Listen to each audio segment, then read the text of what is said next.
Olá, amigos. Agora nós vamos fazer uma análise de experimento da física. E para isso nós vamos observar alguns experimentos em vídeo, né? Será apresentado um vídeo com um experimento a você. E nessa atividade, nós vamos utilizar uma metodologia científica, tá? Ou seja, vamos usar o passo a passo, né? Utilizando de tal forma que nessa atividade, né, você faça uma descrição desse experimento, mas utilizando os fundamentos da física. Ou seja, aquele experimento tem que ser explicado por uma parte da física que você estudou, né? É uma aplicação. Então, observe bem o experimento, veja os detalhes que ele tem e utilize para isso a sua física para explicar. Só que depois do vídeo vem uma explicação como fazer isto formalmente, né? Como introduzir um procedimento científico e como registrá-lo para entregar ao seu professor, ok?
E aí você quer fazer essa análise científica de uma maneira mais formal, né? Como faremos isso? Bom, existem várias formas de descrever o experimento. Aqui é uma delas, mas qualquer uma outra tem que conter, pelo menos, essas informações. No início, né, na primeira parte, vamos identificar, localizar a área, o título e o objetivo. Então, na primeira parte, você tem que identificar-se, né? Então, é o nome do estudante que é responsável por essa descrição, essa análise, né, do experimento científico. Depois você vai colocar aqui a parte da física que está relacionada, né? É mecânica, é eletricidade, é ótica, especificando, né? Então, por exemplo, qual é a parte da ótica? É ótica física, ótica geométrica, ondas mecânicas, ondas eletromagnéticas. Então, é importante ao observar o experimento que você identifique qual é a área específica da física que está sendo analisada. É o movimento retilíneo, o movimento curvilíneo. Né? Depois você vai colocar um título. Nesse título, nunca você começa com um verbo. Né? sempre coloca avaliação, análise, investigação. Lembrando que em qualquer descrição, análise ou relatório, né, você sempre, nunca coloca na primeira pessoa, né? Eu analisei, eu fiz isso. Não, nunca se coloca. No objetivo, você vai começar com o verbo, tá? Avaliar, determinar, investigar, né? Então, título sem verbo, objetivo com verbo. Então, nunca usar a mesma raiz da palavra nos dois. Então, determinação, determinar. Avaliação, avaliar. Não, isso fica um som ruim para descrever, né? Isso denota pobreza de linguagem, né? Que não se deve ter em um relatório científico, né? Na segunda parte, nós iremos fazer uma representação esquemática e os materiais utilizados, né? Na representação, né, você vai colocar aqui, ilustrar o que foi analisado em forma de esquemas ou desenhos, né? Não precisa ser um desenho artístico, bonito, não, mas um desenho que possa se identificar o que é. Pode ser triângulos, quadrados, círculos, não tem problema. Pode ser figura geométrica, mas que identifique com o nome ou então com uma referência. Você vai visualizar o experimento indicando as partes principais deste experimento. Depois vai colocar os materiais que foram utilizados, né? Foi utilizado uma régua para quê? Para isso foi utilizado. Então a descrição tem que colocar os materiais e como eles foram utilizados ali naquele experimento. Okay? Na terceira, sim, importante nessa parte, deve-se colocar os detalhes do experimento observado.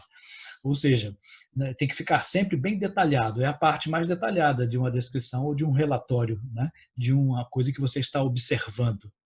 E a terceira e última parte, você vai colocar quais os princípios da física que foram identificados naquele fenômeno. Nessa primeira parte aqui, você vai enumerar conceitos, leis, lei de Newton, primeira lei de Newton, segunda lei de Newton, né?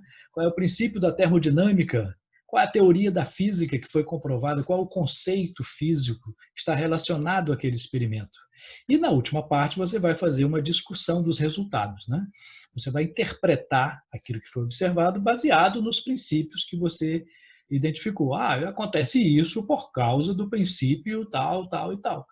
Então é importante colocar essa última parte. Assim você terá feito uma análise de um experimento adequadamente. Ok?